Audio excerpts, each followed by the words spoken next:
Երրորդ և կարգաթվով ավելի բարձր երեխաների ծնունդը 2018-ից հետո ավելացել է միջինում տարեկան շուրջ 7%-ով, դրան նպաստել են նաև անցնող 7 տարիների պետական ծրագրերը։ Ծրագրերից մեկը, որը փորձնական էր կիրառվում, աշխատանքի և սոցիալական հարցերի մշտական հանձնաժողովի արտահերթ նիստում քննարկվում է պետական նպաստ դարձնել։ Խոսքը երրորդ և յուրաքանչյուր հաջորդ երեխայի համար մինչև 6 տարեկան դառնալը ամսական 50,000 դրամի տրամադրման ծրագրի մասին է։ Փորձնական ծրագրի վերջնաժամկետը 2025-ի դեկտեմբերի 31-ն էր։ Այն ընտանիքները, ովքեր մինչ օրս ստացել են, այսինքն իրավունքը ձեռք են բերել, կշարունակեն ստանալ մինչև երեխայի 6 տարին լրանալ եւ ըստ էության հունվարի 1-ից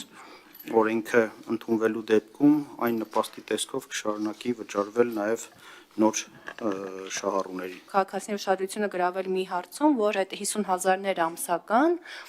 հունվարի 1-ից եթե անկանխիկ օգտագործեն, կարող է դառնալ 60,000 դրամ։ Այսինքն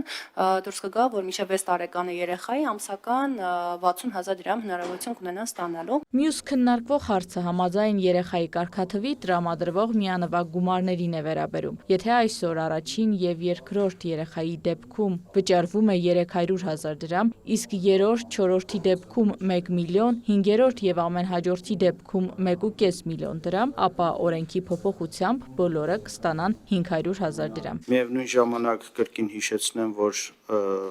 երրորդ եւ հաջորդ երեխայի ամսական 50,000 դրամների փորձնական ծրագիրը, քանի որ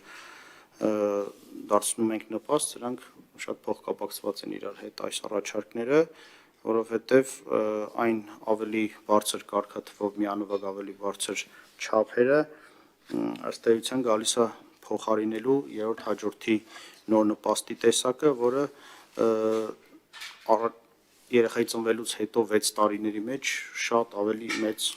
գումար է նախատեսում։ Բայց այս բոլոր նպաստները կտրամադրվեն, եթե երեխան ունի Հայաստանի քաղաքացիություն։ Սա արդեն երրորդ քննարկվող փոփոխությունն է։ Բազմաթիվ են դարձել դեպքերը, երբ ծնողները որոշում են կայացնում երեխային ունենալ դրսում, եթե 2020 թվականին դրսում ծնված երեխաների թիվը չի գերազանցել 100-ը, ապա 24-ին 1400-ի մոտ է եղել եւ մենք նաեւ հաշվի առնելով, որ մենք մեր քաղաքականությունն է ժողովրդագրության ռազմավարության իմաստով ներդրումներ կատարել Հայաստանի մարդկային կապիտալի մեջ,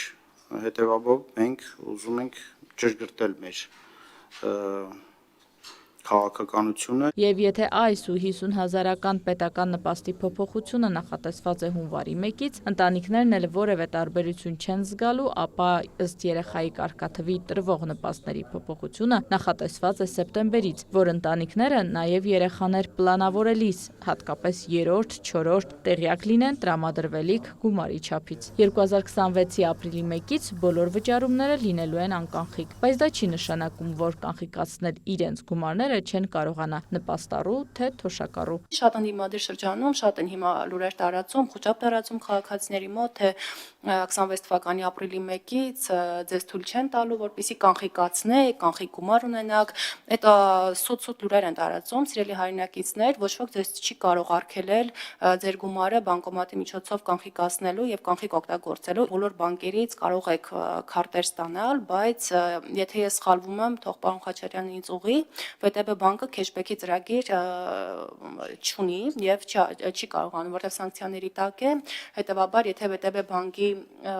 շահառու եք, այդ քեշբեքի ծրագրից չեք կարող օգտվել։ Փոխնախարարը ճշգրտում է, շուրջ 660,000 թոշակառուից 600,000-ը թոշակը ստանում է քարտի միջոցով։ Այդ թվում 70 տարեկանից բարձր տատիկ-պապիկները իրենց ցանկությամբ։ Հիմա մեխանիզմներ են մշակում, որ դժվարության դեպքում բոլոր բանկերը քարտերը իրենք մոտեցնեն։ Ոլորտային պատասխանատուները արձանագրում են նաև, դեռ քիչ չեն տնտեսվարողները, որոնք խուսափում են անկանխիկ գործարքներից։ Այդ հարցով դիմել են նաև պետական եկամուտների կոմիտե։ Բոլոր փոփոխություններին հանձնաժողովը հավանություն տվեց եւ նախագիծը որպես հրատապ ազգային ժողովի արտահերթ նիստում քննարկվելու է 24 ժամվա ռեժիմով։ Իրինա Մկրտչյան, լուրեր։